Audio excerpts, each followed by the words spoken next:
ओम श्री लक्ष्मी नारायण जी नमः। सुख सागर 10वां सेकंद 9वां अध्याय। यशोदा का श्याम सुंदर को उखल में बांधना। सुखदेव जी ने कहा, हे राजन, एक दिन प्रात समय यशोदा गोपियों समेत अपने घर में दही मत्ती थी। मेघ गरजने के समान मधानी का शब्द सुनकर मोहन प्यारे नींद से जागे और मैया मैया करके रोने में पुकारने लगे। जब उनका रोना किसी ने नहीं सुना तब आप उठकर रोने सूरत बनाए हुए यशोदा के पास जाकर तुतलाते हुए बोले, मैया, तू पुकारने पर भी मुझे कलेवा देने नहीं आई। तुझको अब तक घर के काज से छुट्टी नहीं मिली। ऐसा कहकर नंदलाल ने यशोदा की मधानी पकड़ ली और चरोई में से माखन निकालकर फेंकने लगे। तब नंदरानी झुंझलाकर बोली, बेटा, तूने यह क्या चाल निकाली है? चल उठ, तुझे कलेवा दूँ। यह सुनकर नंदलाल जी ने कहा, पहले तूने कलेवा क्यों नहीं दिया? अब मेरी बलाई कलेवा ले। जब यशोदा ने श्याम सुंदर को फुसलाकर गोद में उठा लिया और मुख चूमकर माखन रोटी खाने के वास्ते दिया, तब मोहन प्यारे प्रसन्न होकर खाने लगे और यशोदा अपनी अंचल का ओट करके खिलाने लगी। श्याम सुंदर अपनी माता के जड़ाऊ गहने में अपना मुख देखकर प्रसन्न होते थे और यशोदा बड़े प्रेम से उनके लिए बैठी थी। उस समय श्री कृष्ण जी ने अपनी माया से दूध जो चूल्हे पर चढ़ा था उबाल दिया। तब यशोदा श्री कृष्ण जी को गोद से उतारकर आप दूध बचाने चली गई। मुरली मनोहर ने क्रोधित होकर मन में कहा कि देखो, माता को दूध हमसे अधिक प्यारा है, जो पृथ्वी पर मुझे पटक कर उसे उतारने चली गई। ऐसा विचार कर नंदलाल जी ने बर्तन फोड़कर सब दही व मट्ठा गिरा दिया और माखन भरी मटकू लेकर ग्वाल बालों में चले गए। एक उखली पर जो वहीं ओधी पड़ी थी बैठ गए। तब उनके साथी लड़कों ने कहा कि नित्य तुम हमारे घर का माखन में दही खाया करते थे, आज अपने घर का हमें भी तो खिलाओ। यह बात सुनकर श्याम सुंदर प्रसन्न हुए और अपने चौगिर्द सबको बिठाकर माखन बांट कर खाने लगे। जब यशोदा ने आकर अपने आंगन में दही व मट्ठे की कीचड़ देखी, तब छड़ी हाथ में लेकर जहाँ पर श्याम सुंदर माखन खा रहे थे जा पहुंची। उसे क्रोध में आते देखकर केशव मूर्ति ग्वाल बालों समेत भाग चले और यशोदा उनके पीछे दौड़ी। दोहा आगे सुंदर श्याम घन, पाचे यशुमती माए, दामनी जो दौड़ी फिरे, हरि नहीं पकड़ो जाए। जब यशोदा श्याम सुंदर को नहीं पकड़ सकी तब बहुत सी गोपियों को साथ लेकर पकड़ने के लिए दौड़ी, जिस पर भी वह हाथ नहीं आई।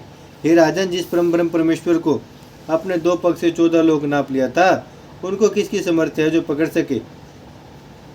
जब यशोदा आदि सब ब्रजबाला दौड़ती दौड़ती थक गई और श्याम सुंदर के शरीर तक किसी का हाथ नहीं पहुंचा, तब दीनानाथ भक्त वत्सल माता को दुखी देखकर अपनी इच्छा से यशोदा के पास खड़े हो गए। यशोदा ने उन्हें पकड़ लिया और क्रोधवश उन्हें बांधने के लिए रस्सी मांगकर कहा कि मैं तुझे समझाते समझाते हार गई, पर तूने माखन में दही चुरा कर खाना नहीं छोड़ा। अब तुझे उखल से बांधूंगी। जब यह कहकर यशोदा श्याम सुंदर को रस्सी से बांधने लगी, तब गोपियों ने नंदरानी से हंसकर कहा कि तुमको हम लोगों का कहना झूठा मालूम होता था, आज अपनी हानि देखकर तुम्हें भी सत्य मालूम हुआ। यह बहुत अच्छी बात है जो माखन चोर को बांधती हो। जब यशोदा श्याम सुंदर को रस्सी में बांधकर गांठ देने लगी, तब वैकुंठनाथ की माया से 2 उंगल रस्सी छोटी हो गई। यशोदा ने गोपियों से रस्सी लाने के लिए कहा। यह बात सुनते सब ब्रजबाला हंसकर कहने लगी कि इन्होंने हमारा माखन में दही बहुत चुरा कर खाया है, सो इनको बांधने के वास्ते हम रस्सी लाती हैं। जब गोपियां अपने अपने घर से रस्सी लाई और यशोदा सब रस्सियों में गांठ देकर दीनानाथ को बांधने लगी, तब भी परमेश्वर की इच्छा से गांठ देते समय वह रस्सी छोटी हो गई। श्याम सुंदर की यह महिमा देखकर सबको आश्चर्य हुआ। जब रस्सी पूरी न होने से यशोदा आदि गोपियां हार मान गई, तब केशव मूर्ति अपनी इच्छा से एक छोटी रस्सी में बंध गए। यशोदा ने क्रोधवश गांठ देखकर वह रस्सी उखल में बांध दी और सब ब्रजबालाओं को सौगंध धराकर कहा कि इसे कोई मत खोलना। उसी तरह वैकुंठनाथ को बंधा हुआ छोड़कर यशोदा घर का काम करने लगी। इतनी कथा सुनाकर सुखदेव जी बोले, राजन, देखो, जिस परम ब्रह्म परमेश्वर का दर्शन ब्रह्मा व महादेव को जल्दी ध्यान में नहीं मिलता, वैसे भक्त के अधीन रहते हैं कि रस्सी में बंध गए।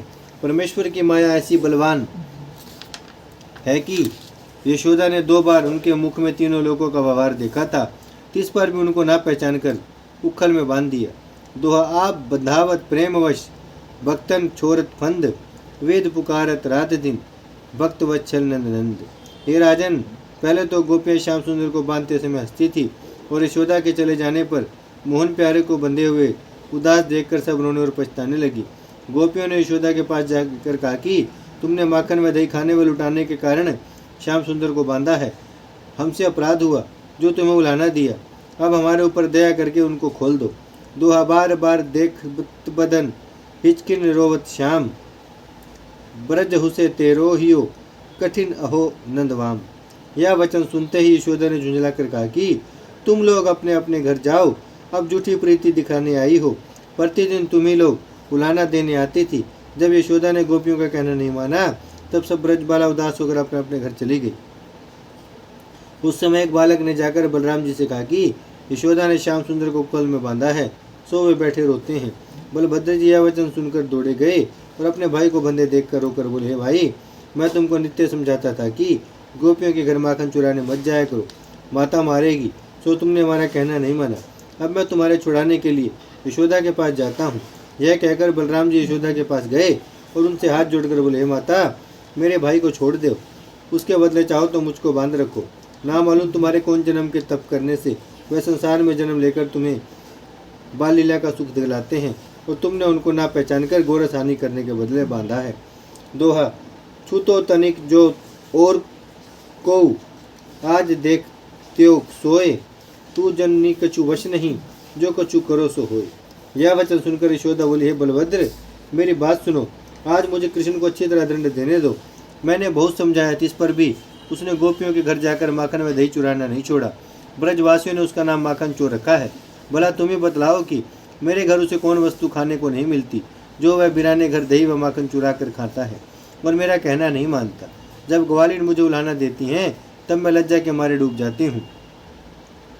वह सब जगह जाकर धूम मचाता है, घर में एक साहित्य नहीं बैठता। आज मैंने उसे धमकाने के लिए बांधा है, इस पर मुझसे कहते हो कि तुमको दूध व माखन कन्हैया से अधिक प्यारा है। यह बात सुनकर बलराम ने कहा, हे मैया, गोपियाँ श्री कृष्ण जी का जूठा उलाना तुम्हें देती हैं।